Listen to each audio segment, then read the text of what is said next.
Pod názvem Zličín si představíte spoustu věcí. Například obchodní centrum, depometra anebo autobusové obratiště. Co už si určitě nepředstavíte, je vlaková stanice, která sousedí s tramvajovou točnou sídliště Řepy, o které jsme se říkali více v minulém videu.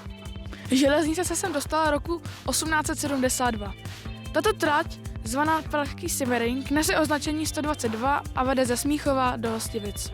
Jezdí zde motorové vozy řady 810, zvané Regiomaus. Poslední rekonstrukce zde proběhla roku 2018. Poslední dvě koleje vzadu vedou přes vlečku k halám vedle obchodního centra.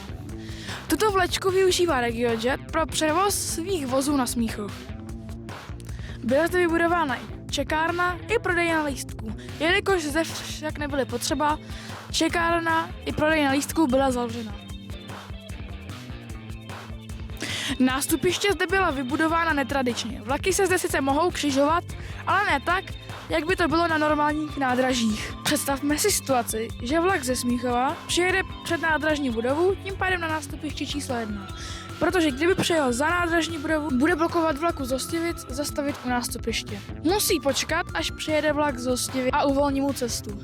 Vlak z Hostivic přijede, ale vlak ze Smíchova ještě musí čekat, než vlak z Hostivic odjede zase směr Zličín. Vlak tedy odjede a vlak ze Smíchova může jet dále na Hostivice. Tato situace se nám zde ve všedních dnech nestane. Vlaky jsou totiž naplánované tak, aby se zde nekřižovaly. Ale o víkendech to je trošku jiné.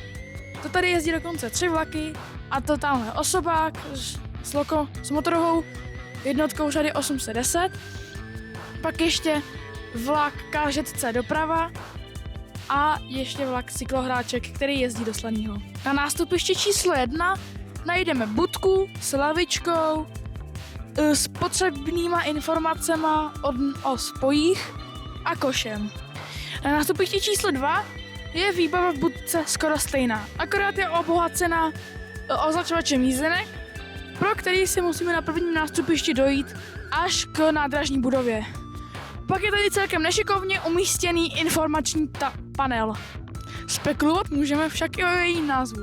Jelikož stanice byla vybudována na hranicích Řep a Zličína, někteří si myslí, že by se měla zastávka jmenovat sídliště Řepy a někteří zase, že Praha Zličín.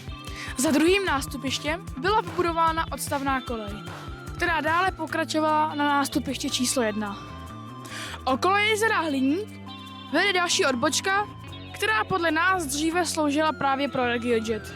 A šatouši si zde můžou přehazovat výhybku. I když ne úplně, ale hejbe se to.